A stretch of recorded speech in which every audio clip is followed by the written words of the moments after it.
Gaslighting of older black men slash Christian, really black community. So first of all, let's define what gaslight is, because I really didn't understand what gaslight was till a few months ago.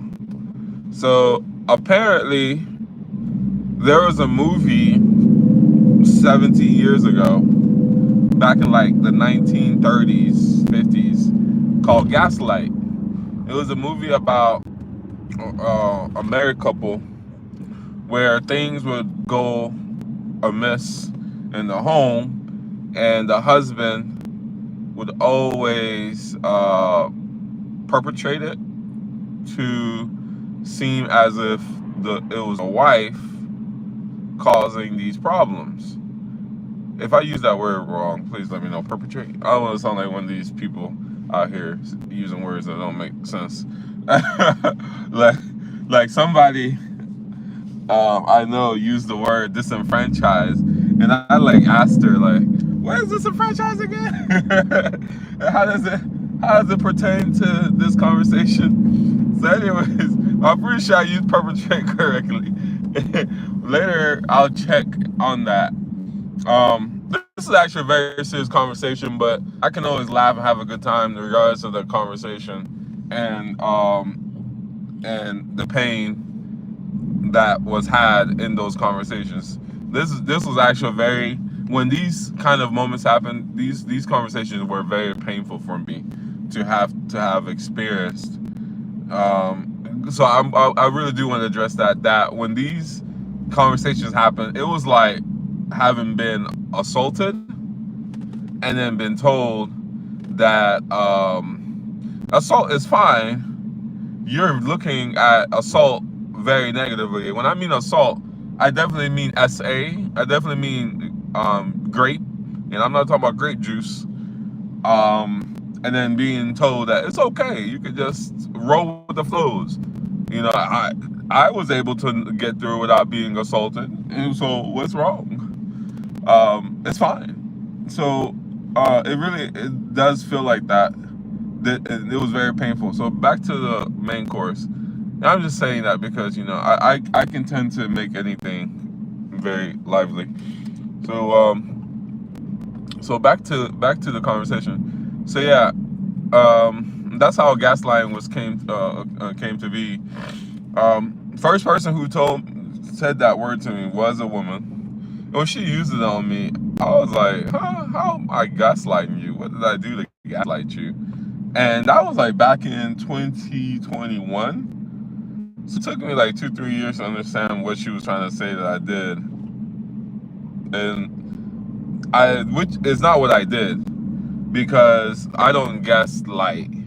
I'm not saying I haven't gaslight before, gaslit before. I'm pretty sure I've gaslit somebody, but I don't gaslight the way I talk, because I'm very forward. Like, you did X, this resulted in Z or whatever. Like A plus B equals C. That's how I talk. I don't go in to say that it was your fault that something happened and try to make it seem like. So a lot of people using these terms really don't know what they're saying. They really don't. I don't go in there saying that. I will say that, hey, reason why you got this result, that you're 600 pounds, is because you ate 200 bags of Doritos every day. That's not gaslighting. That is me standing on your neck in conversation. So that's how I talk. That's how I talk. So I don't see how I could just be out here gaslighting people. So one of the most famous gaslights that happened to me, and some of these people were very, very close to me. For example, one girl I had been trying to talk to for years, and she out of nowhere used I've heard of the saying in videos, and I've seen them out there on YouTube, on the mean streets of YouTube, And I've heard, like, just really on TV, this is what all I've heard this kind of saying term before. I never imagined somebody would say it to me, and she did. This woman said, we're in deep conversation. Well, I don't even call it deep conversation. We were just in conversation, because I spent a particular amount of time with this woman, and upon returning and being back home and doing what I was doing, trying to get myself organized, this lady, who I invested time and resources into, just dropped me like it was hot. So as we're trying to have a conversation and see like what's going on, like why are you like, XYZ, she then tells me, she then asks me, or okay, yeah, not even, I mean, this, what I just said all surrounded that time, but that was like a week or two after, or maybe even a month after. So I go on to like make videos like this, where I'm just talking about my experiences, and not in a manner of like, oh, who is me, more so like, this is what I've experienced. And I was doing reactions to videos, like I'll see like on TikTok or whatever, I'll do a reaction and tell my honest opinion. Like, yeah, like I'll do a reaction, say, yeah, I've spent X amount of time doing this or doing that, and it resulted in these things that didn't necessarily garner any positivity for me per se, So I'll make a video like really explaining my perspective, and so she will start to then make a lot of comments about my content and actively oppose me in public. Like, it was weird, and so I had to distance myself from her. And so when we like personally talked, at some point she said the famous words. She said, "Who hurt you?" And I was just so flabbergasted, like, who hurt me? Like, where did that come from? Because as I was sitting there, I was not hurt. So I was like, who hurt me? What? And those words have echoed in my life since, because I'm like, you hurt me. You hurt me. You hurt me. You hurt me. You hurt me. You hurt me. Who hurt me? You hurt me. That's who hurt me. You hurt me. So that's the answer. Who hurt me? You hurt me. And I can't say it enough. Who hurt me? You hurt me. Can't say it enough. And now, I mean, I'm fine. Like, I'm absolutely fine. It doesn't matter. Like, it's amazing. It's amazing. Because this person I'm talking about, it's amazing. This person I'm talking about, I was really low and down at some point. Over these, I was really down and out for the last 2 years. I'll be honest with you guys. And I was just trying to get myself up and going. And some of the conversations I've had with this person, like, I'll be honest, I was down. I was real low. And we've had some conversation where it's just like, by the way, in a very like intimate, like personal, like, I was down. I was like, what am I even good for to you? This woman said I'm good for sperm.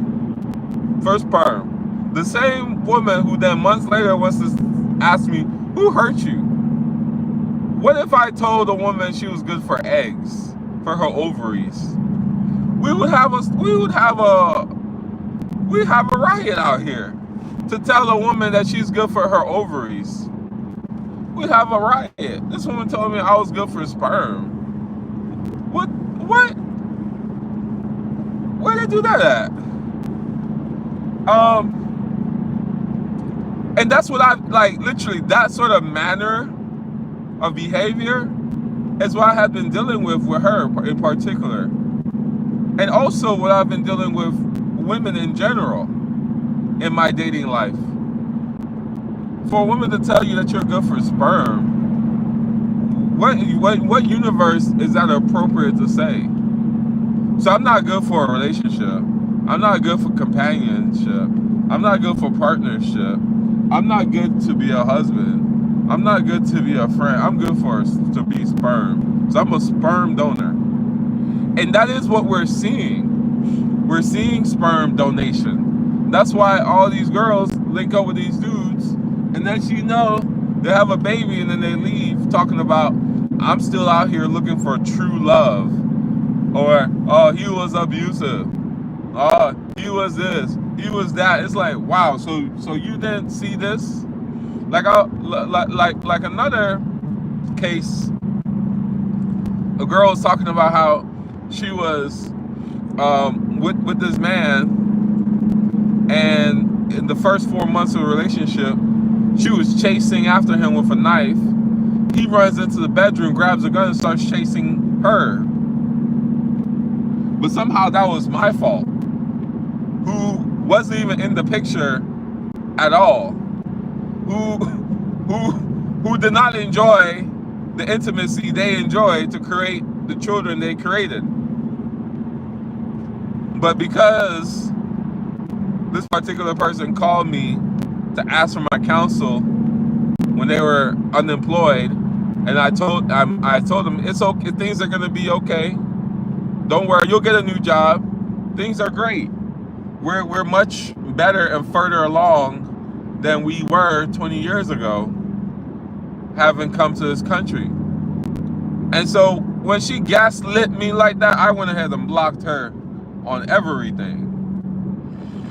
She just had me blocked for not buying her apparently homecoming tickets. And when she told me that after returning with a baby, I just let it go. But I'm gonna set the record straight.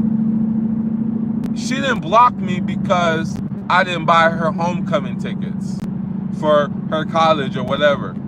She blocked me because I refused to co-sign for a loan worth $18,000. As who would do that? Especially having newly graduated, having no income. I declined, and I declined in a very nice way. I didn't say F no, I didn't say H no, I didn't say there is no way in this world. I said I don't have those resources and I don't have that ability to co-sign for $18,000. And since her graduation, she hasn't even been able to get what she needed to do so that she could do the work that she so-called went to school for. And there is already history in the family of us particularly being used by this side of the family. And her past, in her the generation behind her or behind us. So there's no way, one, I can do it, and two, I should do it. That's why she blocked me. Then she wants to double back years later, maybe on what's the word? Like when you after postpartum depression, and lie and say that it's because I refused to buy her $150 homecoming tickets. No, you wanted me to co-sign for $18,000 loan. And I'm not gonna put more details in there, but that's what it was. So yeah, when she came back to gaslight me about and somehow it was my fault that she was unemployed, and instead of telling her you a piece of S word, I'm telling her, hey, it'll be all right. Things get better. We're already much better. You have a beautiful family. You got a decent and strong and nice baby daddy, because that's what it was. Things are fine, just hold on. And somehow I'm the demon, you know? So that's an example of gaslighting. And the first part where I was telling you about the lady gaslighting me about saying that I was good for sperm, right? I wouldn't even know if that was particularly is let me think about it again. Is technically gaslight. Let me think about it.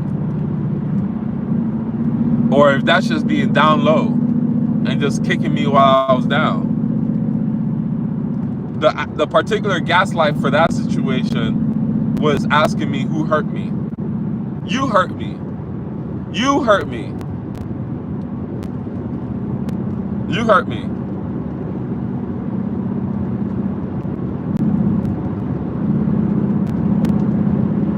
Anyways, I want to move on to the next scenario. And these things are like personal things that have happened to me that I've gone through.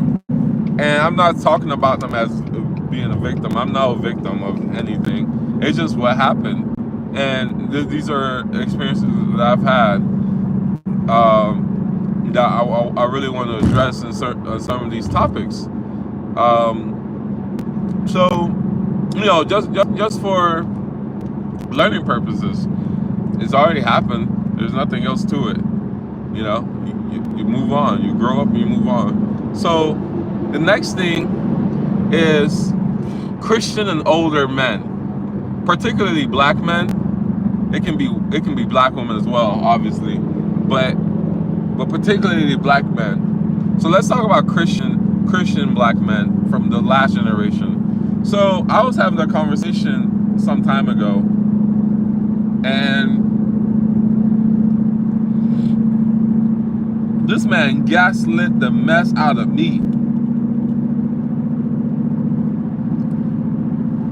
So we were talking about relationships and what I should do to find a wife, because I am looking for one. And at this point, I've decided that, hey, I may have to go outside the country and have a wife. There are some women interested in me in other countries, obviously Nigeria, and then also countries like Korea, Philippines, even in the Middle East, there are some women interested in me. But I don't. But when you listen to I explained to the man that when you listen to him talk, sooner or later they'll tell you their real intent, and that is to come to the U.S. So then what you have to do is then you circle back around a few days later and you go, you know, I would love to live in Morocco. I would love to live in Jordan. I would love to live in Egypt, you know, and see how that conversation would go. And what you find is, that conversation will be had for maybe like 2 minutes, and then we'll spin back to, yeah, I want to get my education in the U.S. I want to travel. I want to go to France. I want to go to Antarctica. I want to go to the space. I want to do all these expensive and lavish things. Like literally, I've been in many conversations, particularly where it was just like, dang, I can't afford to do the traditional marriage, bring you here, do a marriage here, sponsor you in school.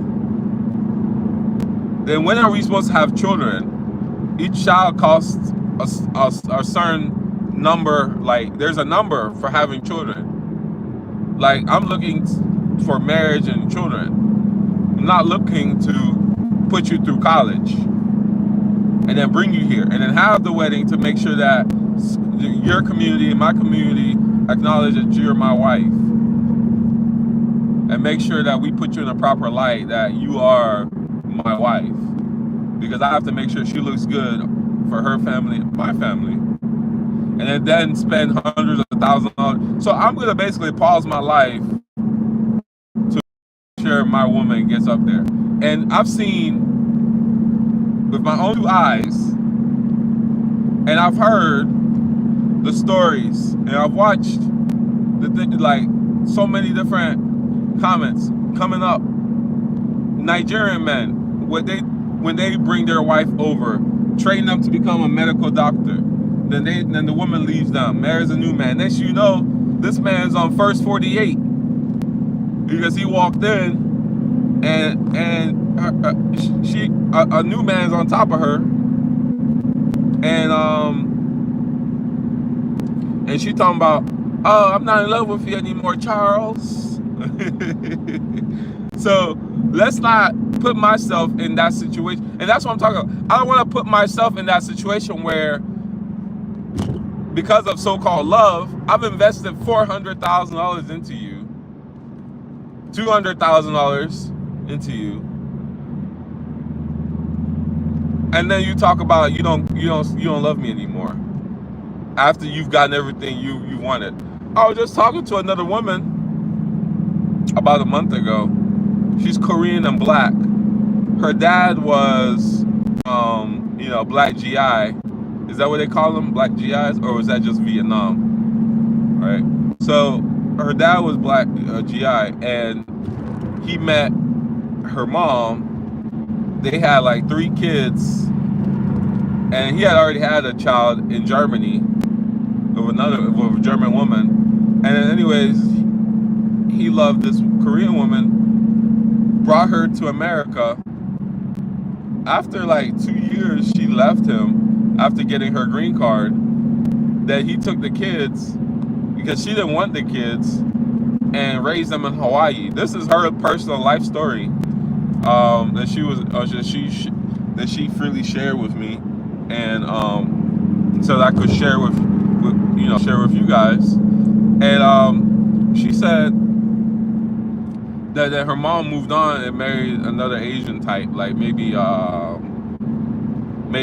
she was, so her mom's Korean, so she probably married, I'm just thinking like what type, it wasn't like Chinese or Japanese, it was like another one of those types, maybe Thai or something, and hasn't had any part in the raising of the children and don't want to be a part of the kids' lives.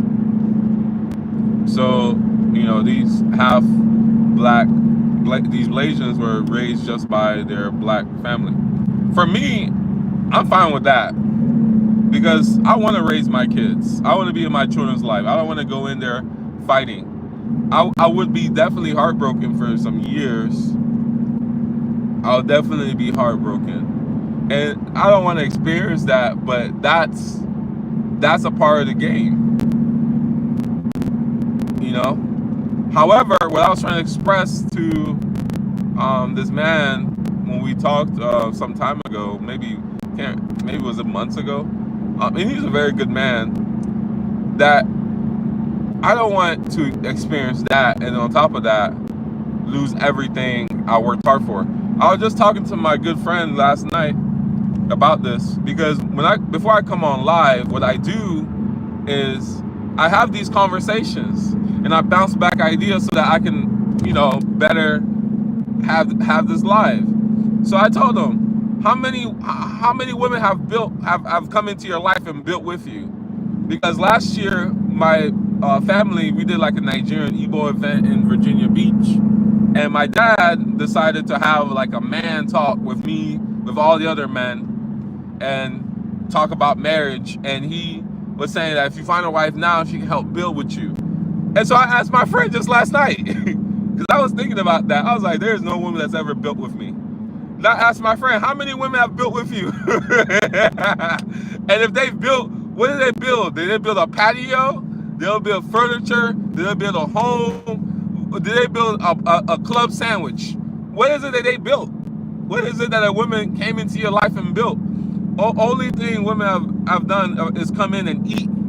And it's actually amazing, because through this conversation, I realized something about me. So I've had 2 major relationships in my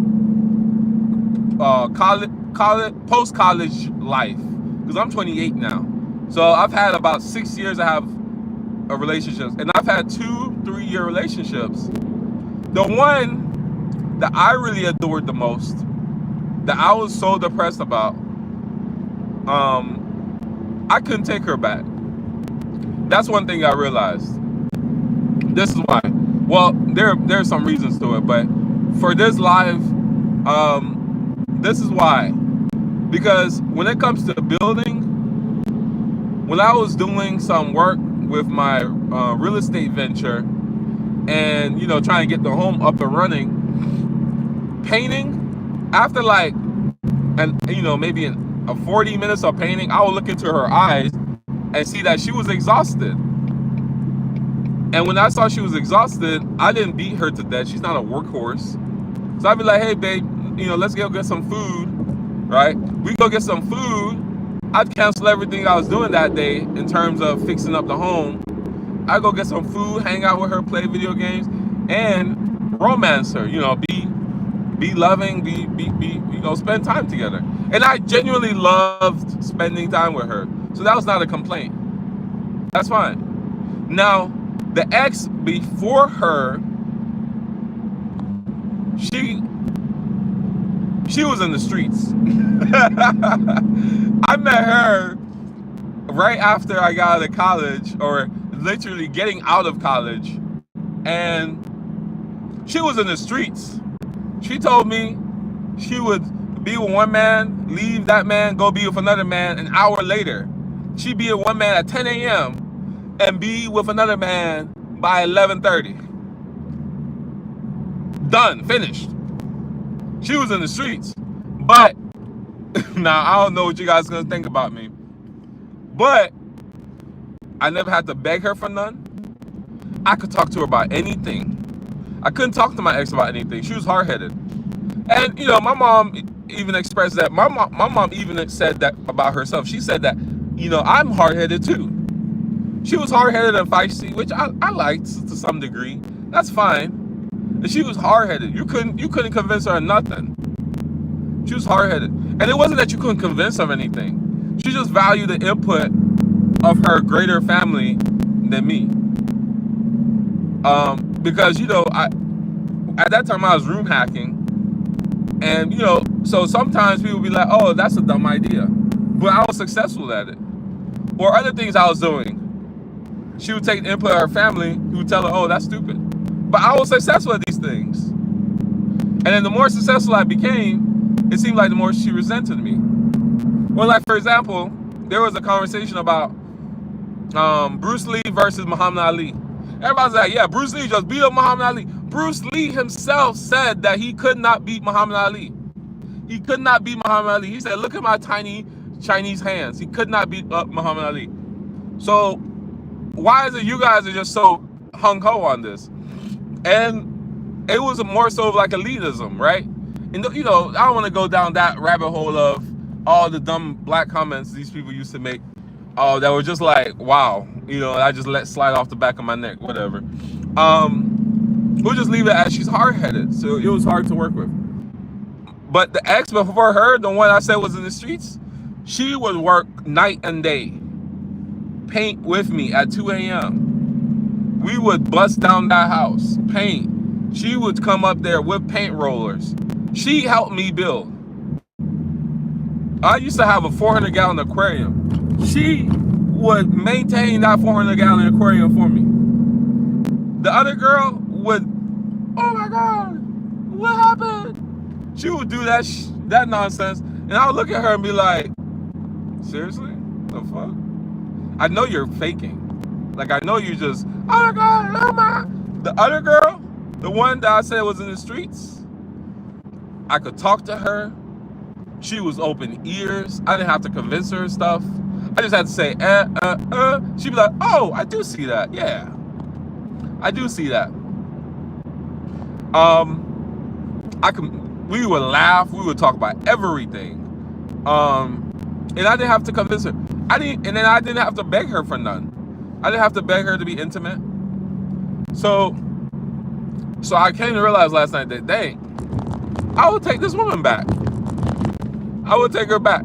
I never sat down and thought about it, but yeah, I would take her back. They always say don't take back an ex. No, I would take her back. I wouldn't take back the ex I actually wanted. But the other ex is basically a woman that I needed. The reason why I was tired I got real tired of her and we had issues because I felt like I just wasn't appreciated sometimes.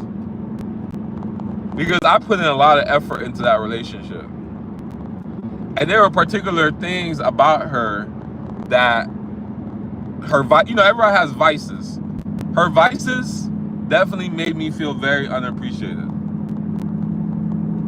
And at that time, I had already been run over by a lot of girls. So I was just like, I'd be damned if I get run over too. And that's just where I was at that time. You know? But looking back, yeah, I take her back. Because, as time grows, a lot of things, like any argument you have with anybody, it really diminishes. Like, it becomes nothing, It's really like, yeah, what is it? Yeah, if she comes back, you'll still have the same problems, even if it doesn't show in the beginning. But after seeing what's out here and then reflecting on the relationship, yeah, I'll take her back. I give her a nice big old hug, wipe her face with some Kleenex. I'll take her back. She was a nice girl. She was a good girl. And I'm not saying I didn't give her problems myself. I gave her a lot of problems. It was not a one way street. Like, I caused her pain. So yeah, I take her back. And see that's what happens that's the kind of conversation you have when people are gaslighting. I'm not saying I was perfect. I definitely wasn't. I was definitely actively difficult. Because some point in that relationship, I was protesting. I was like, I can't. This is a little too much. And I don't think I was fair at the end, to be honest with you guys. So, yeah, I don't think I was fair at the end. That one, we should have went to counseling for. That relationship, if we had gone to counseling, we might still be together. So, but we functioned very well together, and I take her back. And we were very organized, and she was my help me. And after the separation, I could tell if she needs me back too. She does. I could tell that absence that I've left in her life, she needs it. From literally what people in her life tell me. Yeah, because she kind of she's going around unguided. I really literally haven't heard from her or even tried to. This is what I've been hearing from like maybe a year and a half ago. I've lost all contact. Yeah. But look, reflecting back, she was a good girl. She helped me. So if any girl helped me build, she helped me build. But that's rare, That's rare. And so, but it's out there, guys. It's out there. You can find a woman that helps you build. It's out there. So with her, yeah, she helped me build. But when talking to my friend last night, like, I had to take a step back and be like, yeah, by the way, this girl did help me build this one right here. But 90% of them did not help us build. They just helped us get a bill, get a drink menu. My ex that I really care about, she was supportive. It's just that she wasn't about to build. She wasn't about to build because she had her own agenda of what she wanted to do, and it wasn't to be my helpmeet. Yeah, and there's no problem with that. That's just what it is. So, anyways, moving on. So back to the Christian man. This man really did gaslight the mess out of me. He was like, I've been with my wife for 35 years. He was like, you just have to pray about it. He was like, people out here still get married.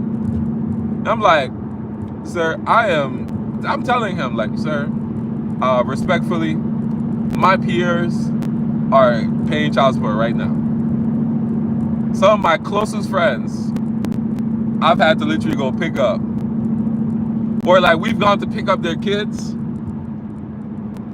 from their baby mama, and pulling up to a location, he's had to stop the car, have me get out the car, go pick up the kid and come back and pick me up from the Taco Bell. A mile away, like he stopped like a mile or two away from the location at the Taco Bell, had me get out. He went and picked up his child and then came back and picked me up. Why? Because if she saw a random person, even if I'm just a man, she would throw a fit and refuse to let this man see his child. And she was trying to push to have him install cameras in his house so that she can make sure the baby is safe to two different states, which she should not be able to do. And after years of not seeing his child, all the judge said that she was just a bad co-parent, not bad parent. All the judge could prove, all he could prove to the judge that she was a bad co-parent. I don't want to go through all that. This man didn't see his child for the first 5 years of her life, and when he did finally start seeing her, she was making it so difficult on him. When he's the one who's always had an income, not her. He's the one who's always been responsible. He kept every pay stub from all the child support he has ever paid. He was already paying her child support before the court ordered him to pay child support. He was recording all that. I don't want to go through all that. I want to go to work, come home, and raise my family. I don't want to go through all that. I don't have to do all that to raise a family. So I was trying to express these things to this man, and this man gaslit the mess out of me. And then at the end of the day, he said that, oh, I think you have trust issues. Trust issues? I do have trust issues. Like I was telling my friend last night, I definitely have trust issues. Yeah, I do. I trust. Only thing I trust at this point is that women leave. I do have trust issues. Like when you go and you jump through hurdles and you do everything you can to try to make a woman happy and she still leaves, and it happens multiple times, you do have trust issues. When you turn the corner and you see your girl making out with a freshman, and then his sister teases you in the middle of the whole class, you develop some trust issues fast. And then when they gaslight you to make you seem like you're the crazy one, like you're the weirdo, you do develop a lot of trust issues. Yeah, I have trust issues. Yeah, my trust issue is I'm too trusting. So now that I'm saying I'm going to be more careful, it's a problem? No, definitely not. And I definitely was in that conversation like, damn, I got problems. No, I don't have problems. I'm very fair to women that new women that come in my life. I don't treat them bad. I treat them good. You know? It's more so today, you still meet these girls where they want you to take them to Hell's Kitchen, or they have this fantasy in their head that they want you to fulfill. And when you don't fulfill that fantasy, now you're a terrible guy. That's what I'm going through. I haven't met a woman since my ex left that was like genuine, like boom, boom, boom. We're good, like, you know, like how you can just sit and laugh. I haven't met that. And that is not me having trust issues or not having trust issues. That's not it. Okay, this might be borderline blasphemy. But where was God when I was praying? I hope that my woman don't leave me. Where was God when I was praying? I don't know what's going on in this relationship, but I'm asking God to show me some answers so we can make things work. When was God when I made promises like, hey, if you stay, you know, I'll make sure you're happy. I don't want to push that because I don't think God has anything to do with that. Madabro Chuku is man is not God. So these are decisions made by mortals, by people. It's not a godly thing about it. Well, I won't say it's not a godly thing about it, but I've always been. I'm not a heathen, so that's why I'm saying I got gaslit the mess out of. Talking about you've been in a relationship for 35 years, and yeah, 35 years ago was early. Well, at this point, 35 years ago was late 1990s. And some people been in a relationship since. Some people I've had conversation with been in relationships since the early 80s. Those are different days than today. And I just don't want to be a situation where I'm paying child support and alimony, and she then took the shit that she didn't help me build. I am 28 years old. So any woman I meet now did not help me build these last 28 years. They didn't help me study for my bachelor's degree. They didn't help me buy my first home and paint it and rent it out. They didn't help me look up stocks. And that's why I asked my friend, have you ever had a woman build with you? Because when I was doing stocks, and I was teaching everybody around me how to do stocks, and I was helping people make thousands of dollars, and I made people thousands of dollars. Literally, if you gave me $1,000, I could turn that thing into 4K. That's how good I was. Everybody I helped. And then when it came to my girl at that time, she didn't want to take any of my advice.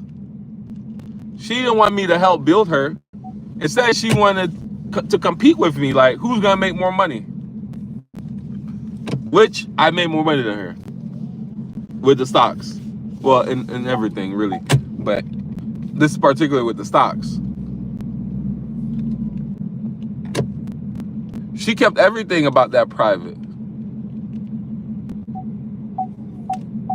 And then when she did say something, it was too late for me to even comment or help. Because she was so strong and independent. So where is her building in that? Or where are they building in our lives? They're not building.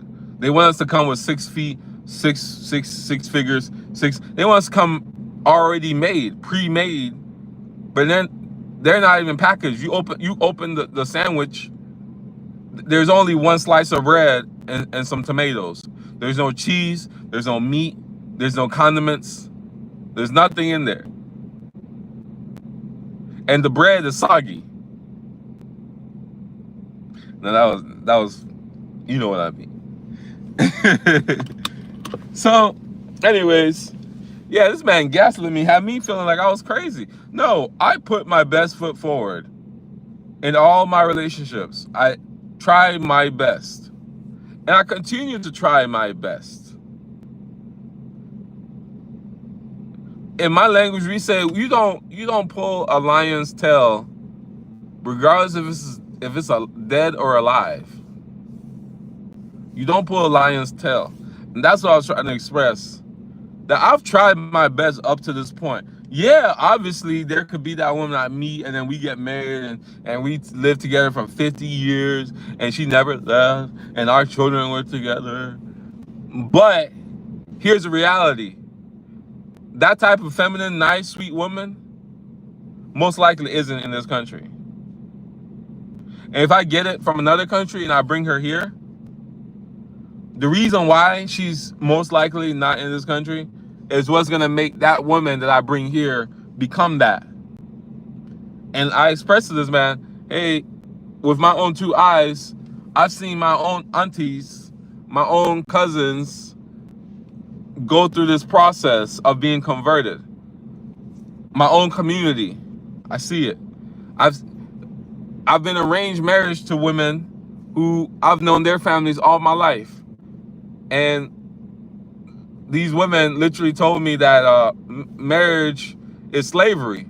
So how does that have to do anything with me? I'm not the one who said slavery was marriage is slavery. I've never said that. So what does that have to do with me and my trust issues? I don't just have trust issues too.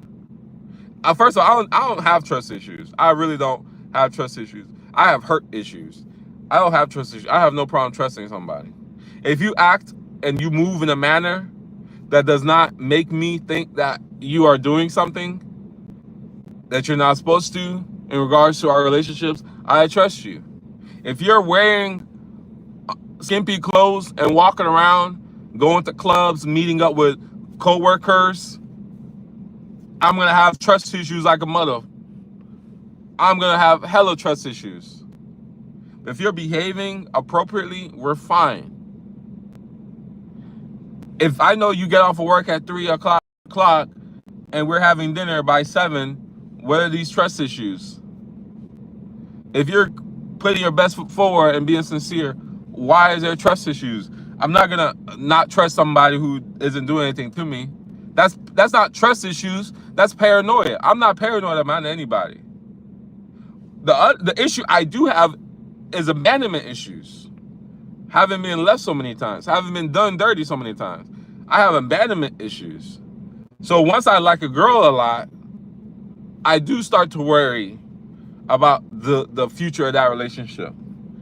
But not during the good times. I start to worry about that when they start acting crazy, start being detached. All these things that have happened to me so many times. That's when it starts to flare up. I'm like, oh man. Okay. Because I've had some experience in the past where it's just like, okay, I do like this girl. Am I ready for this pain if it doesn't work out? And we go back to he, ha, ha, ha. But then them abandonment issues hit different when you're actively abandoning. I'm a man, I'm not a woman. I don't go around holding grudges all my life, carrying around like a book bag. No, because the world expects you to fucking move on because you're a man. But here's what I was trying to express to this other man. That I don't want to go through my life suffering. Because when I suffer, it's only going to be me that suffers.